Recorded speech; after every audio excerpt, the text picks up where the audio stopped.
पूरी जानकारी पर। आज पूरा देश 150वां संविधान दिवस मना रहा है। 26 नवंबर 1949 को भारत का संविधान बनकर तैयार हुआ था। संविधान दिवस के मौके पर आज संसद के सेंट्रल हॉल में भव्य समारोह का आयोजन किया गया। इस कार्यक्रम में राष्ट्रपति द्रौपदी मुर्मू के अलावा प्रधानमंत्री नरेंद्र मोदी, लोकसभा स्पीकर ओम बिरला, कांग्रेस अध्यक्ष मल्लिकार्जुन खड़गे के अलावा लोकसभा में विपक्ष के नेता राहुल गांधी और दोनों सदनों के सांसद शामिल रहे। इस मौके पर राष्ट्रपति द्रौपदी मुर्मू ने कहा कि संसद ने 3 तलाक जैसी सामाजिक बुराई को खत्म करके महिलाओं को सशक्तिकरण की दिशा में एक कदम ऐतिहासिक आगे बढ़ाया है।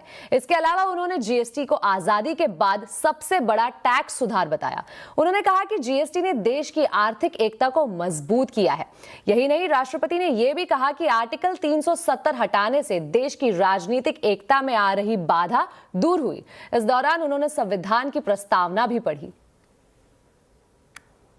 3 तलाक से जुड़े सामाजिक कुरीति पर अंकुश लगाकर संसद ने हमारी बहनों बेटियों के सशक्तिकरण और सामाजिक न्याय की दिशा में ऐतिहासिक कदम उठाए हैं। देश के आर्थिक एकीकरण के लिए स्वाधीनता के बाद का सबसे बड़ा टैक्स सुधार गुड्स एंड सर्विसेज टैक्स के रूप में किया गया है। आर्टिकल 370 के प्रावधानों को निरस्त करके देश के समग्र राजनैतिक एकीकरण के मार्ग में बाधक बने हुए अवरोध को दूर किया गया। नारी शक्ति बंधन अधिनियम द्वारा वुमेन लीड डेवलपमेंट के एक नए युग आरंभ होगा। साथ ही संविधान दिवस के मौके पर आज प्रधानमंत्री नरेंद्र मोदी ने देशवासियों को पत्र लिखा। उन्होंने 1949 में संविधान के ऐतिहासिक अंगीकरण को याद करते हुए इसकी राष्ट्र की प्रगति में मार्गदर्शक भूमिका को रेखांकित किया।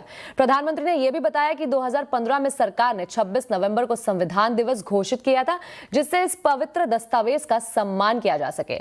प्रधानमंत्री ने लिखा कि कैसे संविधान ने सामान्य पृष्ठभूमि के लोगों को देश की सर्वोच्च सेवाओं को योगदान और समर्थन दिया है। उन्होंने स्वयं संसद और संविधान के प्रति श्रद्धा के अपने अनुभव साझा किए।